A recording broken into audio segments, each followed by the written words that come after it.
Usually ಏನಾಗೋದು ತುಂಬಾ ಒಳ್ಳೆ friends ಇರೋರು ದಿಢೀರ್ ಅಂತ I have for a very long time I wanted to tell you something ಅಂತ ಅಂದಾಗ ಏಯ್ ಅಲ್ಲಿ ನಿಲ್ಸು ಅಲ್ಲಿ ನಿಲ್ಸು ಅಂತ if you want to stay friends with me and if I ನಾನು ಮಾತಾಡೋದು ಕಂಟಿನ್ಯೂ ಮಾಡ್ಬೇಕಂದ್ರೆ ಸ್ಟಾಪ್ ಆಲ್ ದಿಸ್ ಅಂತ ಹೇಳಿ ಐ ವುಡ್ ಸ್ಟಾಪ್. ಹುಡುಗಿರ ಆಪ್ಷನ್ ಕೊಡ್ತಾರೆ ನೀನ್ ಫ್ರೆಂಡ್ ಆಗಿರ್ಬೇಕು ಅಂದ್ರೆ ಇವೆಲ್ಲ ಮಾಡಂಗಿಲ್ಲ ಅಂತ. ಬಟ್ ಹುಡುಗರ ಕಡೆಯಿಂದ I have a different feeling for her and then friends ಆಗಿರಕ್ ಆಗಲ್ಲ.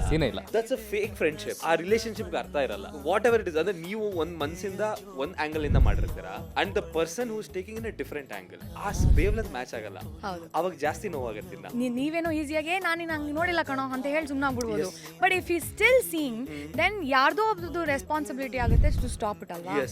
So I've stopped talking to that person for a very long time. Actually, quite a few of them because ಅಲ್ಲಿ ನಾನು ಬ್ರೇಕ್ ಮಾಡಿಲ್ಲ ಅಂದರೆ I still continue talking to them and ಏನೋ ಹೇಳ್ತಾ ಇದ್ರೆ mostly ಇಷ್ಟ ಇದೆ ಆದರೆ ಟ್ರೈ ಮಾಡ್ತಾ ಇರೋಣ ಆಮೇಲೆ ಏನೋ ಒಂದಿನ ಶಿ ಮೈಟ್ ಗೆಟ್ ಇಟ್ ಅದಿಲ್ಲ. That was it will become very messed up.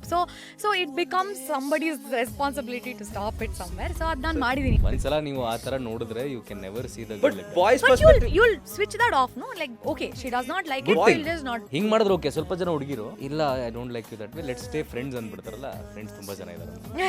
ಈ ಥರ ಇರೋ ಸೀನ್ ಇಲ್ಲ. ನನ್ನ ಹಾರ್ಟಿಗೆ ನಾನು ಇನ್ನೂ ಹೋಲ್ಡ್ ಮಾಡ್ಕೊಳಕ್ಕೆ ಇಷ್ಟ ಇಲ್ಲ. Let's just